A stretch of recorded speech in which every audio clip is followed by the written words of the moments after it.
si Nanay Nita. Ayan, nakaraan po ay nasalubong natin siya. At nagdadalang taon na po ang kanyang anak na nag-aalaga kay Angelo. Ayan. At ito nga po yung plywood na nirequest natin na ipasok sa loob. Dahil dito ay nasisira na. Ayan. Nanay Nita? Nanay Nita? Nay! Kamusta? Wala ka pasok? Ha? Nag-leave ka? Bakit? Nanganak yun. Oroy! Nanganak na? Ang anak mo? Wala nang mag-alaga kay Angelo?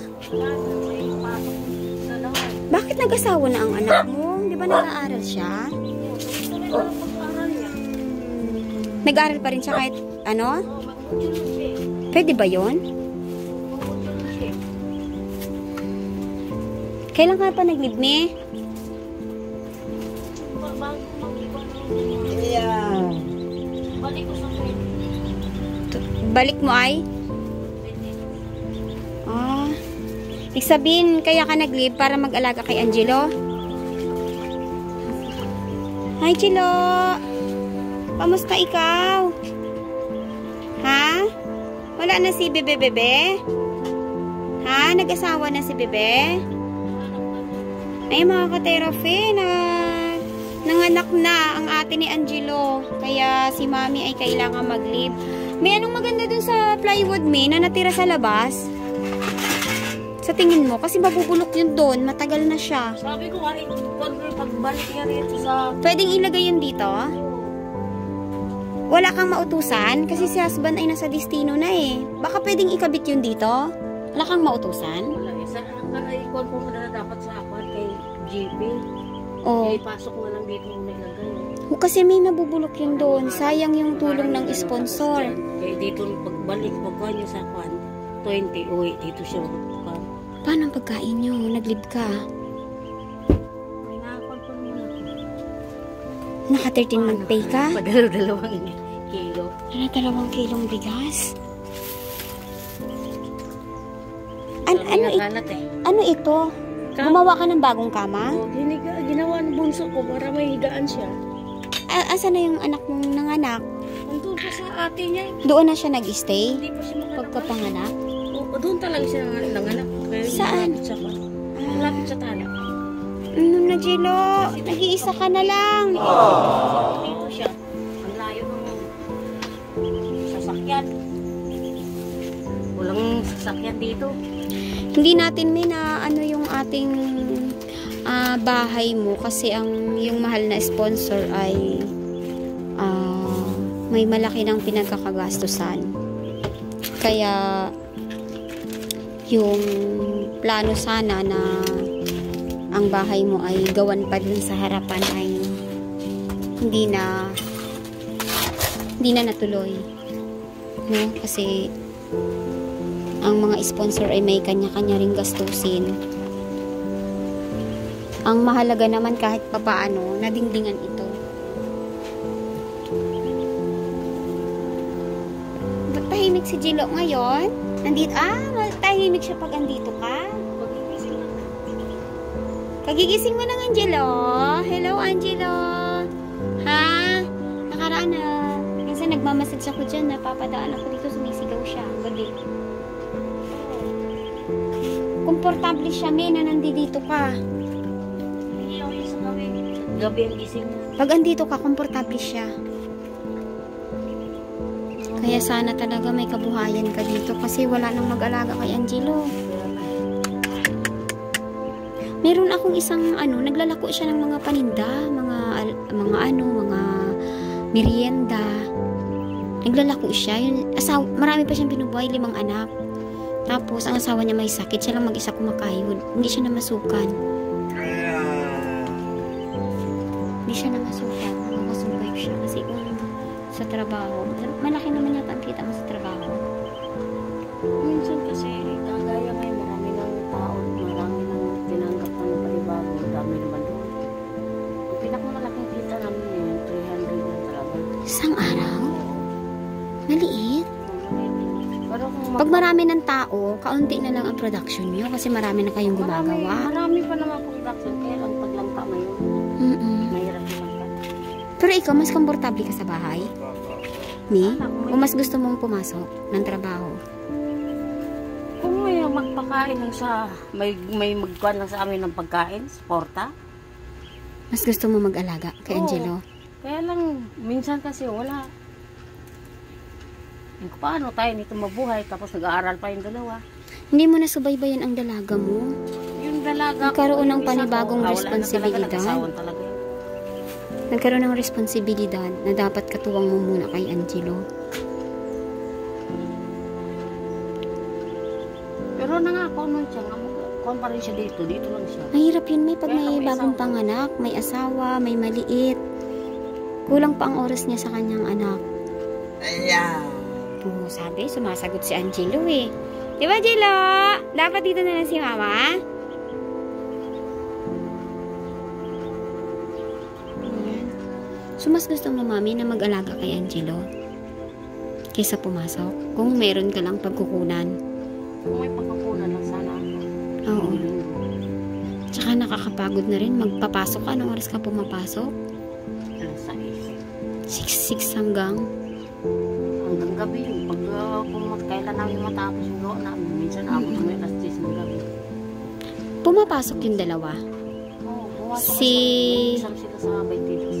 Si ano? Jipig Jerry. Ayan. Ayan, kay Ma'am Special Lady ay labis po ang pasasalamat ko sa inyo sa pagbigay po ng kagamitan at uniforme sa dalawang anak po ni Mami Nita. Ayan. Thank you very salamat much. po at kahit pa paano ay medyo maayos na ang bahay Nakuha nila. ng grade 4 ng teacher niya. Grade 4 na siya ngayon. Grade 4 na si Diyan. yung matangkad. Grade 4 na siya. Hindi na siya grade 2. Hindi na, nililipat siya ng grade 2. Grade 4. Oh, grade 4. Galing. Grade 3 lang. Grade 3 siya ngayon. Grade 2 yun siya, diba? Sana may matuloy-tuloy silang mag-aral. Kasi sila na lang ang pag-asa mo. Kasi kung magsisipag-asawa, magkakaroon ng panibagong responsibilidad. Mahirapan kahit mag-survive ng pamilya. Kami na tatlo dito. Apat. Apat na lang kami. Dalawa yung lugar. Babalik ba dito yung anak mo, nanganak? Babae dito daw siya. Ayaw niya pumunta doon sa pangarap. Ikaw tama. May tingin-tingin siya dito sa isang utos doon sa dalawang nga mo. Pakainin. Kumain na kayo, May? Tapos na kami. Anong inulam nyo? Eh, may isda ako. Nabili kahapon na pa. Tumpok na 50. Dinalaw ko lang kayo kasi yung lagi ko nakikita yung plywood, yung tulong ng sponsor na materyales. Ay, mabubulok. Mabubulok. Jerry, gawin namin dito. Oh. Pwede yun idingding dyan. Eh, si husband malayo na. Hindi ko alam kung makauwi siya ng Sunday. Patulungin ko siyang ikabit dyan. Para may safety dito na dingdingan sana. Oh. Tapos yung mga yung mga hindi kailangan isako mo para pag maaliwalas ang bahay, maaliwalas din yung isip mo eh. Yung parang madali ka makapag-isip ng mga solusyon sa stress mo pagka maaliwalas. Diba, Jello? Ha? Kamusta si Jello? Ha? Jello, nakatingala man siya. Nakatingala siya. Kakaikot lang. Jello, wala na si Bebe. Bebe! Makaintindihan siya, no? Ha? Hanap mo niya eh. Ayan, salamat po sa kanyang mahal na sponsor na... May hanap niya si baby. Kung wala si baby. Uy, hanap niya talaga. Hanap niya. Ayan, dati ito ay, ang dingding nito ay tela. At anytime ay pwedeng mahulog si Angelo. Kaya maraming salamat po sa mahal na sponsor ni Angelo. At may safety na siya ngayon. Ngayon, wala kayo kahit pum dito. Wala na, nabulok na yung Nabulok na ang pum. Tinanggal ko. Oy, Jello! Jello! Meron pa yung isa doon pala. Yan yung labahan din. Kabintin. Okay na. Ibig sabihin, nung nagpupunta pala ako dito, buntis na ang anak mo. Buntis na Kaya pala. siguro hindi siya ayun, laging puyat, laging antok. Sayang kasi nag-aaral siya. Tuloy-tuloy pa rin. Monograduate siya ng taong to. Sana matuloy-tuloy pa rin niya. Module nga niya nandiyan. Di ba natapos? Hanggang katapusan na lang yun yung antay ng teacher niya. Eh, nanganak. Hindi mo pwede mag, lesson Sabi niya, na. kahapon dumalaw ko doon. Sabi niya, ay, ang module ko, kailangan na ng teacher ko yun. Graduating siya K-12, no? Para tapusin niya yan kahit naganak na siya. Ayan, wala nang tagapag-alaga si Angelo dahil si ate niya ay nag-asawa na at bagong panganak. Ilang araw na po nanganak? 3. Ano po anak niya? Lalaki ang anak niya. Nalusog. Okay, ayan. 3 days pa lang nakapanganak. Okay. Angelo, babay muna tayo, Angelo, ha? Angelo, bye! Hoy! Angelo, oy, bakit suplado siya? Angelo! Antok pa yata. Pag hinahanap niyo si Bebe Bebe. Ano po, Bebe? Bakit sumit ka? Tulog ka? Ba't ganyan siya? Ganyan talaga siya. Malungkot. Hinanap niya si Bebe Bebe. Ang ganda ng kurtina mo dyan, ah. Binili mo? Binigay lang yun ng teacher ng anak ko. Ang galing. Ang cute. Akala mo laki ang ganda, no? Sabi nga ng kwan. Ano ba yung panumpo kanina sa kwan vlogger? Bawal daw yung nakaharap sa pinto. Nakatabing naman. Masama daw yun. Pinatabo ko naman dyan. Kung hindi, nakatabing naman yung kwan. Pagpasok mo, hindi mo makwan na pinto. Pero dapat dito talaga ang salamin. Para kahit dito ka, kita mo, hindi mo kailangan sumampa doon. Harap sa pinto. Tsaka may basag eh. Hindi raw maganda pag may basag. Barang na ngayon. Basag mo ka. Ayan. So, ilang days ka na ngayon mo dito?